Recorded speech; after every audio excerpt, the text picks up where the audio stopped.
Let's speak with Courtney Barrett, founder of Binning Nose Saves Lives. Afternoon to you, Courtney. You will have already been familiar with Nikita's story, and sadly, because of the work you do, you will have spoken to lots of people who can tell that same grim and tragic tale.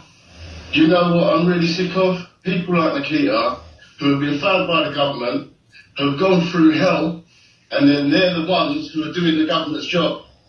You know, I work with around about 20 families who have had family members murdered due to knife crime. Yeah. And all of these families, they're out there every day doing different things to reduce knife crime and to spread awareness in communities and to educate youths.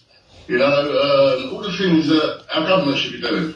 You know, it's the knife crime. About 5 years ago, I've done a documentary, and I said if we don't do something about the knife crime now, in a few years' time, it'll be too late. Yeah. Just as Nikita just said, it's too late. Yeah. Deterrence. Listen, I saw Sadiq Khan a few months ago. I asked him about knife crime, and it was blatantly obvious he didn't have a clue, didn't care.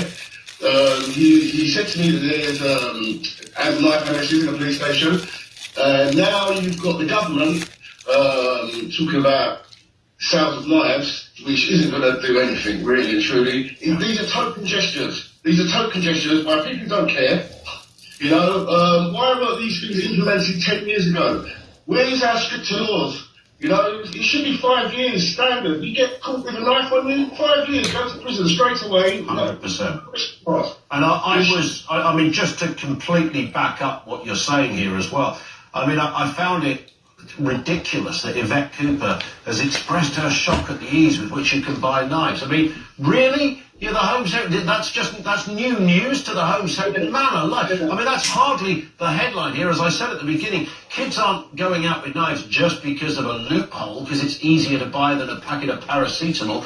And you're right, you know, when you get caught, when you get stopped, every Home Secretary said, and you would have seen it more so than me, Courtney, they all say the same thing: Labour, Tory, we're going to get strict on knife crime. Nobody ever does. And if you're 16 right now and you're stopped in an inner city street with a knife, the chances are you probably won't even get arrested, let alone charged. Exactly. It's just a joke out there. Let me tell you about somebody called Joseph Cullimore from Chingford, 46-year-old man. He was knocked out, and then whilst he was knocked out on the floor, a 16-year-old stabbed him 7 times and murdered him. The 16-year-old, because of his age, only got 6 years. He was out in 3 years, and then he stabbed someone else and straight back in prison again. You know, this is what's going on. Our government and our mayor, our London mayor and the authorities, they haven't got a clue to the severity of knife crime. Yeah. They have not got a clue what to do. Let me throw a few facts out. We all talk about youths and gangs and stuff. We talk about zombie knives. Well, most knife crime is committed using kitchen knives. 70% of knife crime is kitchen knives are used, yeah? And most knife crime is committed by over 18-year-olds. So it's not just the youth and gangs, it's everybody. You've got more people carrying knives because they're scared now. I know so many men around about my age, in their 50s, who carry knives because they've got no confidence in the police. They need to protect themselves. That's what they're thinking in their minds. So many people are carrying knives now. You've got 8-year-old kids going to school. I remember in 2019 reporting that there are over 15,000 kids in school had been caught with a knife in 2019. So why has nothing been done? Why are kids still being get stabbed at school? Yeah. Why has nothing get done? Why are there no bleed control kits in schools and in pubs around the country? Because that's what we do as a charity, as a community, as human beings who care about others. Sure. You know, so we do what we can to reduce knife crime. We've got 11 strategies to reduce knife crime, not just one.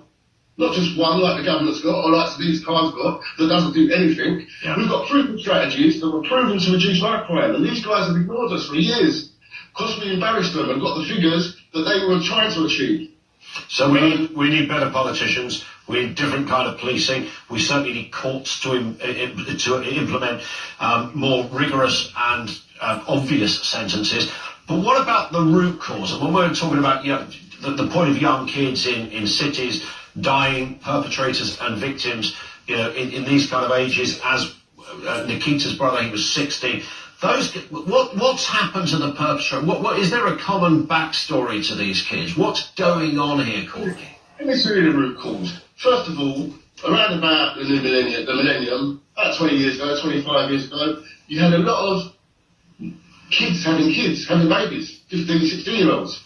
So now we've got to the age where these kids are 15, 16, or around about that age, and the mums and dads, if they're still together, that is, are around about 30 years old. The kids have been raising kids. There's no morals, there's no decency, there's no respect, there's no parenting skills, you know. And on top of that, you've got a government that doesn't care, you've got mayors that don't care, you've got laws that are totally outdated and ridiculous. You know, you've got all this going on, and there's so much knife crime, it's ridiculous. I'm just scared to say boo to anyone on the street, now you might get stabbed. Indeed. You know, you're safe, staying in your house.